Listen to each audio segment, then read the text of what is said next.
What is the mind of Christ? The mind of Christ is when we are able to agree with what Christ says against our reality. Because many times our reality controls us. And many times our reality are created by our agreement with the voices that are speaking. And there are many voices speaking. Take control of your mind. You are a product of your mind. What you allow to enter your mind will control you. But guess what? You can control what goes in your mind. So we are meant to have guard over our mind. We are meant to be careful what goes into our mind, because once it gets in, it takes control. Many times our reality are created by our agreement with the voices that are speaking. And there are many voices speaking. Somebody can have a perfume walk by you, and that perfume will speak to you. Somebody maybe did not dry their clothes well and it's smelling, and that thing will speak to you. You may go into your freezer, open it, expecting to pick out some food, and the freezer says, na na na na na na, and it speaks to you. You may wake up in the morning and feel some kind of pain somewhere in your body, and it speaks to you. It comes with fear. We are praying general prayers. It's like you're praying, you say, Lord, please give me some money. And angels are saying, how much? You say, Lord, if you just bless me with some money right now, I'm good. And they're like, we want to give you money, but how much? There's a reason why Jesus asked the blind man, what do you want me to do for you? He's a blind man. Why asking him? No, because there is something about the power of specificity, power of focus. When your mind is focused on something, have you noticed that if you determine to do anything, you will do it? Create the atmosphere. Skapa den atmosfären du vill gärna leva i. Sluta fortelle hvordan vanskelig det er. Det er faktum. Men du kan ikke leve. Herren sa at vi skal leve ikke ved faktum, men ved tro.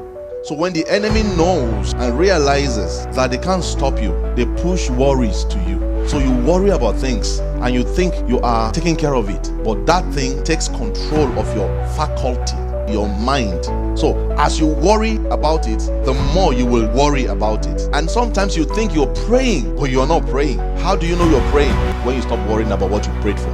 So it's a thing of the mind. Once we can harness that mind of Christ, once we know that this is the focus and this is what I am doing, God does not hear Mexican language, does not hear Norwegian. God hears your heart.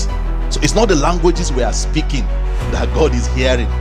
It's the aroma from our heart. Language is for you, it's not for God. God does not need language to hear you. Be careful how you are worrying about what you are praying for. You will receive what you say if you don't give up. For how long? For as long as it takes. When you are ready to wait forever, it doesn't take forever. The devil hates for you to be focused. He hates for you to be determined, because he knows if you are determined, then he has lost you. But when you are wavering like a wind, he knows there's hope for him. So he will hang around your house. Because today you say, hey, yeah, I'm this way. Tomorrow you go this way. Say, this one is not focused. Let's wait. Let's wait until he falls.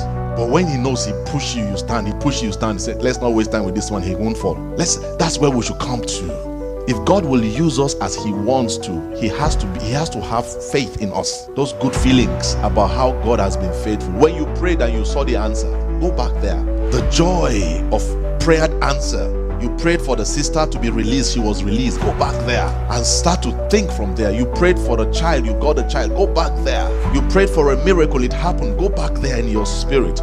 You prayed for a financial miracle. Some of you prayed for visa. Some of you have forgotten the feeling you had. You wanted that man, you got him. So if faith calls what is not as if it is, then we should start calling what is not as if it is. If it takes forever, keep calling it.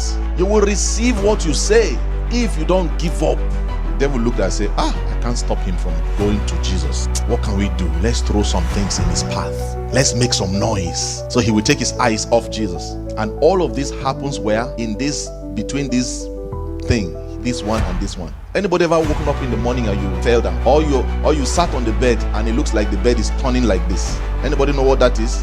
Vertigo. Yeah? What causes that thing is between your two ears. Your balance is between the two ears, inside.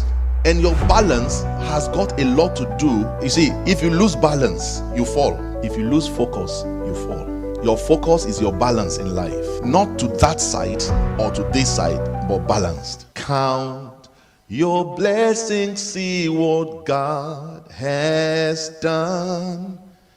Count your blessings, name them one by one, and it will surprise you what the Lord has.